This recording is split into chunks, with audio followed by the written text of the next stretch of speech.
Assalamualaikum warahmatullahi wabarakatuh. Salam sejahtera buat kalian semua.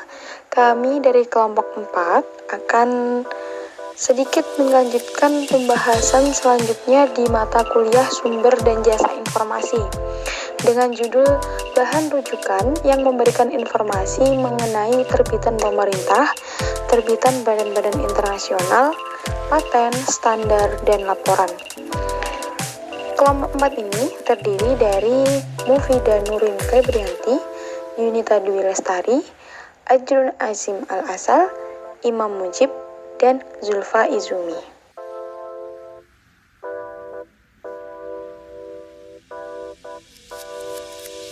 Nah, pembahasan nanti kita akan membahas 4 bahasan.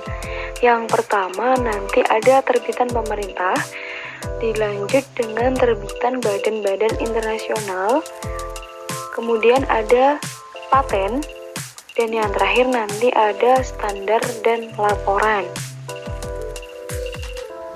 Oke, kita masuk ke pembahasan pertama, yaitu tentang terbitan pemerintah. Apa sih terbitan pemerintah itu? Bagaimana definisi jelasnya? Bagaimana contohnya?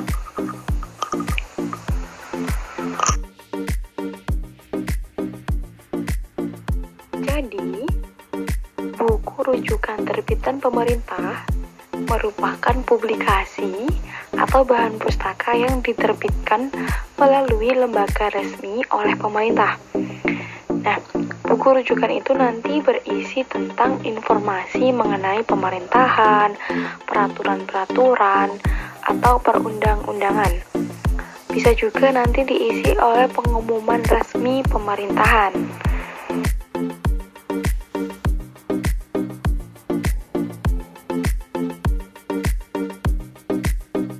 Menurut Mustafa, ada beberapa contoh terbitan pemerintah, yaitu yang pertama tentang izin perkawinan dan perceraian untuk pegawai negeri sipil. Nah, itu sudah dijelaskan di Surat Edaran Kepala Badan Administrasi Kepegawaian Negara nomor 8 di tahun 1983. Dan selanjutnya ini ada di tentang Undang-Undang Perpajakan beserta pajak bumi dan pembangunan, nanti boleh dilihat di Undang-Undang nomor 678 di tahun 1983 serta ada peraturan pemerintah nomor 35 tahun 1983. Nah, ini juga ada contoh yang terakhir tentang pidato Presiden pengantar nota keuangan APBN tahun 1993. Nanti teman-teman boleh ngecek di undang-undang, boleh ngecek di Surat Edaran Kepala Badan Administrasi juga.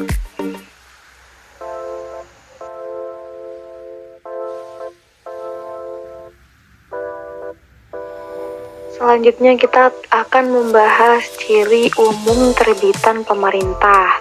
Nah, di sini ciri-cirinya yaitu terbitan pemerintah itu diterbitkan dalam jumlah yang sangat banyak dan dibagikan secara cuma-cuma ke banyak pihak.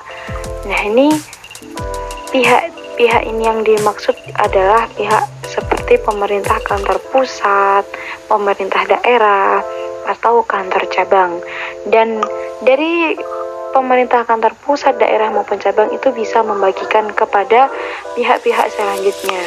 Nah, selanjutnya kebanyakan terbitan ini tidak dikenal secara umum. Jadi terbitan-terbitan ini hanya ada dan ditemukan di kantor-kantor resmi atau di perpustakaan-perpustakaan besar.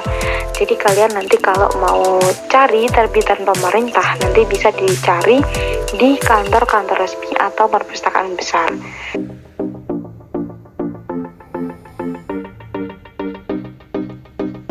Kita masuk ke pembahasan selanjutnya, yaitu tentang terbitan internasional.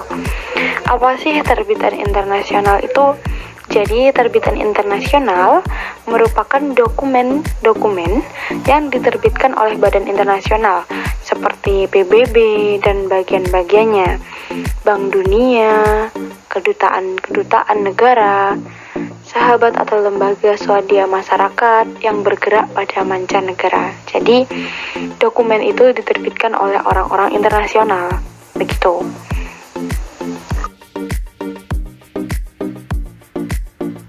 Kemudian bagaimana macam-macam terbitan badan-badan internasional. Nah, di pembahasan ini ada 4 macam terbitan badan-badan internasional. Yang pertama yaitu hasil penelitian di bawah badan internasional. Jadi yang pertama ini misalnya penelitian di bidang kesehatan, lingkungan, atau pendidikan, itu penelitiannya itu di bawah naungan badan internasional. Jadi nanti terbitan-terbitan itu ada pada badan-badan internasional. Yang selanjutnya yaitu keputusan-keputusan badan-badan internasional. Yang ketiga ada laporan tahunan, misalnya laporan tahunan Bank Dunia. Yang terakhir ada perjanjian-perjanjian internasional, misalnya perjanjian PBB, Piagam ASEAN.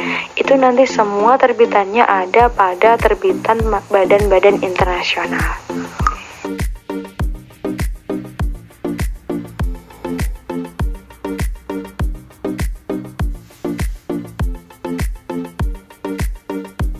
Selanjutnya kita masuk ke pembahasan yang ketiga, yaitu paten.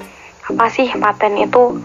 Jadi pengertian paten ini sebenarnya ada 2, yaitu dokumen paten itu sendiri dan juga spesifikasinya paten. Jadi paten dalam artian dokumen itu merupakan dokumen resmi. Biasanya itu hanya ada semacam kayak sertifikat gitu yang diberikan oleh pemerintah. Nah, sedangkan spesifikasi paten yang dimaksud adalah deskripsi dari paten yang diterbitkan oleh pemerintah atau kantor paten. Di Indonesia itu keluar Undang-Undang Paten pada bulan Oktober 1989 dan diberlakukan pada tanggal 1 Agustus 1990. Hak paten di Indonesia berlaku selama 14 tahun dan dapat diperpanjang lagi selama 2 tahun.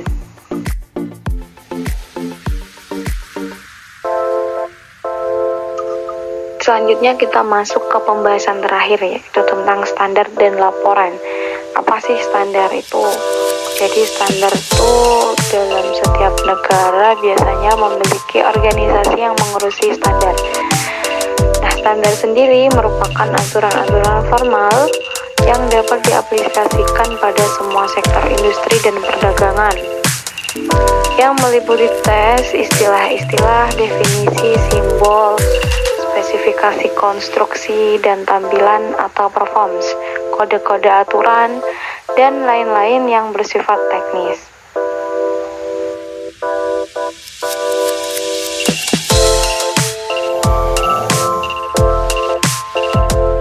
Sedangkan laporan biasanya berisi tentang deskripsi atau keterangan yang sangat mendalam tentang satu percobaan, investigasi, studi, dan evaluasi, ditunjang atau dilengkapi dengan gambar-gambar, grafik, dan juga tabel. Biasanya, laporan itu menyajikan segala hasil percobaan termasuk aspek-aspek yang gagal dari suatu percobaan. Laporan juga biasanya ditulis segera sesudah penelitian sendiri selesai. Bahkan ada laporan yang sudah ditulis sementara penelitiannya sendiri sedang berjalan. Begitu. Jadi, laporan boleh ditulis sesudah penelitian itu atau boleh ditulis sementara atau ditulis pada saat penelitian itu dikerjakan. Jadi begitu pembahasan keempat ini tentang bahan rujukan yang memberikan informasi tentang terbitan pemerintah, terbitan badan-badan internasional, paten, standar, dan juga laporan. Terima kasih buat kalian semua yang udah mau ngedengerin ini dan mendengar sedikit penjelasan dari kelompok kami. Terima kasih. Assalamualaikum warahmatullahi wabarakatuh.